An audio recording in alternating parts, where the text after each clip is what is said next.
Hello there, Fourth Dimension Trading Time. This is the Monday evening update. So we'll begin with energy, and oil and nat gas both moved up, um, but the internal oil dynamics have actually turned quite positive, which I'm going to show you in a couple of charts.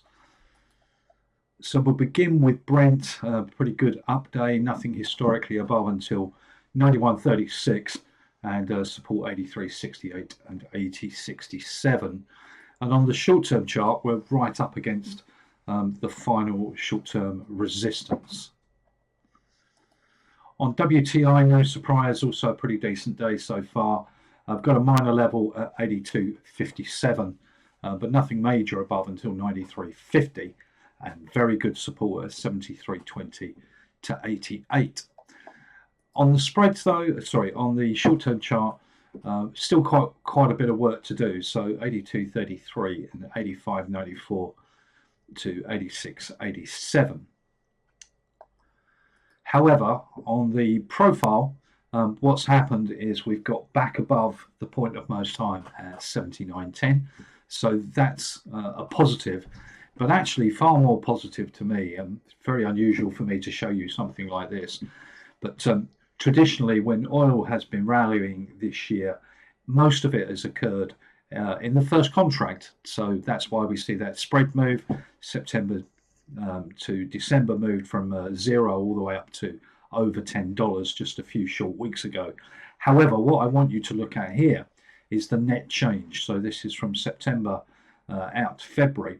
And you see that actually everything is up more or less the same amount.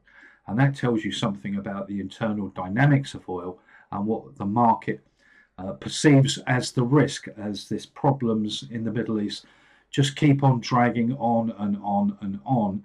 And of course, we know all about the problems about how much inventory, worldwide inventory, there actually is.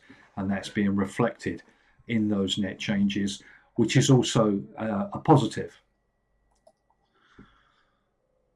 On the weekly chart, deviations are a long way apart on the upside, so 83.38 is the first one above.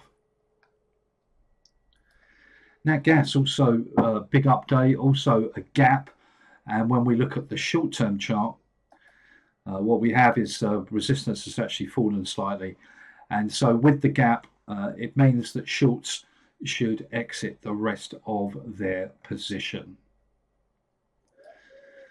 So in conclusion, oil trend is still sideways, but now we have a positive bias. So I've been saying leave it alone for the last 10 days or so, and that situation has changed.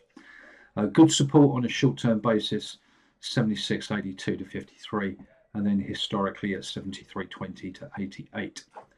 And the nat gas trend is now sideways, and short should exit the rest of their position. And here are your supports and resistances: D for daily, W for weekly, M for monthly, and POMT for the point of most time.